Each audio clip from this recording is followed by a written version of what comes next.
So hello dear students, today we are going to cover one more topic of 5th unit, which is distribution control system. For that we have to discuss the detailed analysis of what public distribution system is all about, what are the features, how this mechanism actually works and a lot more. So let's get started. See, public distribution system is an Indian food security system. ठीक है, ये किसके अंदर established हुआ है? The Ministry of Commerce Affairs, Food and Public Distribution. Main work है आपका PDS का कि वो मैनेजमेंट ऑफ स्केर्सिटी करें through the distribution of food grains at affordable prices, और इसमें state government and central government की जॉइंट रिस्पॉन्सिबिलिटी है PDS को ऑपरेट करने में. अब देखते हैं स्टेट गवर्नमेंट कैसे वर्क करती है with the help of FCI. ठीक है, food corporation of India has assumed the responsibility for procurement, storage, transportation and bulk allocation of food grains to the state government. ठीक है, सेंट्रल गवर्नमेंट थ्रू FCI क्या ensure करती है कि proper procurement हो, कि कहाँ से हम उठा सकते हैं फूड ग्रेन्स को, कैसे उनका स्टोरेज हो, एक प्रॉपर ट्रांसपोर्टेशन चैनल कैसे फॉलो हो, and at last bulk allocation कैसे हो to the state governments. Then the operational responsibilities including allocation within the states, identification of eligible families. अब देखिए स्टेट गवर्नमेंट क्या वर्क करेगी कि किस फैमिली को हमको डिस्ट्रीब्यूट करना है, issue of ration cards and supervision of the functioning of fair price shops, okay etcetera, rest with the state government. तो बाकी के ये सारे काम स्टेट गवर्नमेंट देखती है. तो काफ़ी चीज़ें हैं like under PDS presently the commodities namely wheat, rice, sugar, kerosene are being allocated to the states and union territories for distributions. Okay. एक टॉपिक है आपका evolution of PDS in India. आप एक बार इसको देखिएगा कि कैसे वर्ल्ड वॉर सेकेंड के बाद ये इंट्रोड्यूस हुआ. इसमें अंत्योदय अन्न योजना और नेशनल फूड सिक्योरिटी एक्ट का भी एक रोल है, वो भी आप लोग ज़रूर देखिएगा. मैं ये आपको जो PDF ये स्टडी मटेरियल है मैं आपको मेल कर दूँगी इसका लिंक, तो आप उसके थ्रू आप देख सकते हैं. The main part here is how PDS system functions, कैसे करता है, राइट.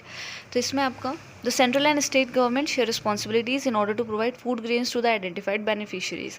आपने बेनिफिशरीज़ को आइडेंटिफाई किया, अब दोनों की रिस्पॉन्सिबिलिटी है, सेंट्रल गवर्नमेंट की भी और स्टेट गवर्नमेंट की भी, कि उनको फूड ग्रेन्स प्रोवाइड हों. तो एक MSP आपने सुना होगा, मिनिमम सपोर्ट प्राइस. ये क्या करती है, the centre procures food grains from farmers. मतलब अगर सेंटर फार्मर से कोई भी फूड ग्रेन अगर प्रोक्योर करती है तो फार्मर को कितना एक मिनिमम प्राइस होता है जो गवर्नमेंट पे करती है. उसके बाद and sells it to the state at central issue prices. उसके बाद सेंट्रल इशू जो भी प्राइस होगा उस प्राइस में वो स्टेट्स को प्रोवाइड कर देंगे. It is the responsibility for transporting the grains to godowns in each state. अब ये हर स्टेट की है कि वो एक प्रॉपर गोडाउन्स में उन ग्रेन्स को रखे. States bear the responsibility of transporting food grains from these godowns to each fair price shops. अब देखिए सबसे पहले क्या करा, इससे समझते हैं. फार्मर से सेंटर ने एक MSP के तहत प्रोक्योर किया जितना भी फ्रूट ग्रेन्स हैं, ठीक है, मिनिमम सेलिंग प्राइस दिया, उनको पे किया. अब स्टेट गवर्नमेंट को ये प्रोवाइड कराएंगी, एलोकेट करेंगी एट सेंट्रल इशू प्राइस, जो भी सेंट्रल इशू प्राइस जो होगा उसके थ्रू, राइट. उसके बाद स्टेट गवर्नमेंट की ड्यूटी है कि ये इसको जितनी भी फेयर प्राइस शॉप्स हैं जो अवेलेबल करवाई हैं, एक हम कह सकते हैं इनके पास अथॉरिटी है जो गवर्नमेंट ने प्रोवाइड करी हो for the distribution of these food grains, तो इनको हम डिस्ट्रीब्यूट करते हैं स्टेट गवर्नमेंट. और ये जो फेयर प्राइस शॉप्स हैं ये उस पर्टिकुलर बेनिफिशरी को प्रोवाइड करेंगे उस दाम में जो सेंट्रल ने सजेस्ट किया होगा, यानी sale of grains at central issue price. तो ये एक मैकेनिज्म है, ऐसे वर्क करता है PDS सिस्टम. फार्मर से सेंटर किस में लेंगे, MSP में. उसके बाद स्टेट फिर फेयर प्राइस शॉप्स में उसको ट्रांसफ़र कराएंगे एंड अल्टीमेटली बेनिफिशरीज उसको रिसीव करेंगे. Now what are the importance of PDS? It helps in ensuring food and nutritional security of the nation. दूसरी चीज़ है, एक जो फूड का प्राइस है उसको एक स्टेबल वे में रखता है. Then maintains the buffer stock of food grains, ठीक है, क्योंकि गोडाउन प्रोसेस हैं तो एक स्टॉक रहता है ताकि एक बैलेंस मेंटेन किया जा सके सप्लाई और डिमांड के बीच. Again it help in redistribution of grains, ठीक है, लाइक कि कुछ रीजन ऐसे हैं जहाँ आपका बहुत सरप्लस है किसी ग्रेन्स में और कुछ ऐसे हैं जो डेफिशिट हैं उस पार्ट में, तो हम क्या कर सकते हैं, सरप्लस वाली एरिया से डेफिशिट के एरिया तक ट्रांसफ़र कर सकते हैं. The system of minimum support price and procurement had contributed to the increase in food grain production. Very true. अगर फार्मर्स को भी एक MSP मिल रहा है तो वो भी कहीं ना कहीं encourage होते हैं फूड ग्रेन के प्रोडक्शन को इन्हांस करने के लिए. अब जब इतना अच्छा सिस्टम चल ही रहा है तो ऐसे क्यों है कि कुछ इश्यूज एसोसिएट हैं PDS सिस्टम से, स्पेशली इन इंडिया. देखिए, मेन जो इसके रीज़न है, सबसे पहले आइडेंटिफिकेशन ऑफ बेनिफिशरीज़. ये एक एरर प्रोसेस है. बेनिफिशरीज़ वो होने चाहिए जो रियल में अफोर्ड नहीं कर सकते उन फूड ग्रेन्स को उस प्राइस में लेना जो मार्केट में चल रहा है, राइट.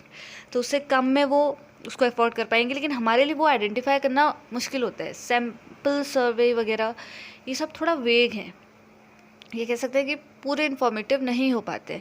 तो इससे क्या होता है, जो अपर क्लास है जिसको आई थिंक ज़रूरत भी नहीं होगी उस राशन की, वो उसको अवेल कर पा रहे हैं, लेकिन जो एक्चुअली रिक्वायर्ड है उसका, जिसको रियल में वो चीज़ें चाहिए, उस तक पहुंच नहीं पा रही हैं. Next is leakage of food grains भी होता रहता है. बीच बीच में आपने देखा होगा ट्रांसपोर्टेशन लीकेज, क्योंकि एक प्रोसेस के थ्रू चल रहा है तो सब ब्लैक मार्केटिंग इसमें इन्वॉल्व हो जा रही है, तो कहीं ना कहीं कम होता है. प्रोक्योरमेंट स्टोरेज से रिलेटेड इश्यूज़ भी आते हैं, राइट. दूसरी चीज़ है, MSP का कॉन्सेप्ट है तो अच्छा, मिनिमम सपोर्ट प्राइस फार्मर को एनकरेज तो कर रहा है प्रोडक्शन के लिए फूड ग्रेन्स के, लेकिन क्या है ना, फार्मर भी सिर्फ उन्हीं ग्रेन्स का प्रोडक्शन कर पा रहे हैं या वहीं क्रॉप्स प्रोड्यूस करते हैं जिसमें उनको अच्छा MSP मिल रहा है, ठीक है. तो एक जो डाइवर्सिफिकेशन ऑफ क्रॉप्स हो सकता था वो कम हो चुका है. सिर्फ उन्हीं चीज़ों में फार्मर ध्यान ज़्यादा अटेंशन पे करेंगे जो कमर्शलाइज सेंस में काफ़ी उनको प्रॉफिटेबल लग रही हो, ठीक है. तो इससे क्या होगा कि एक ही सॉइल पे आप क्या कर रहे हो, वहीं क्रॉप रिपीटेटिव मैनर में आप कल्टीवेट करते रह रहे हो, तो आई थिंक कहीं ना कहीं ये सॉइल को भी डिटोरिएट करता है, क्वालिटी ऑफ सॉइल, ठीक है. अगेन ओवर यूज़ करते हैं फर्टिलाइज़र्स का, तो वो भी ज़्यादा अच्छा नहीं है. आप मैनुअल आई थिंक फर्टिलाइज़र तो उतना नहीं है यूजेबल, क्योंकि अगर आप ऑर्गेनिक वे से कोई भी वर्क करोगे ना, ठीक है, it will take time, but results जो होंगे, जो कॉन्सिक्वेंसेज होंगे, वो बिल्कुल जेनरिक हैं, एकदम ऑर्गेनिक होंगे, ठीक है. लेकिन फर्टिलाइज़र्स में थोड़ा केमिकल्स भी यूज़ हो जाते हैं, तो वो भी हार्म करेगा, ठीक है. ये कुछ आपके PDS रिफॉर्म्स हैं. अगर आपको इनको भी पढ़ना है तो प्लीज़ आप एक बार इनको देख लीजिएगा, राइट. सो बाय दिस हमारी I think 5th unit cover हो चुकी है ऑलरेडी. सो अगर अब इसमें कुछ डाउट है, कुछ भी क्वेरी है, तो प्लीज़ आस्क, राइट. क्योंकि कुछ टाइम बाद फिर एक क्वेरी सेशन रखेंगे, उसमें आप लोग क्वेरीज पूछिएगा. तो थैंक यू सो मच.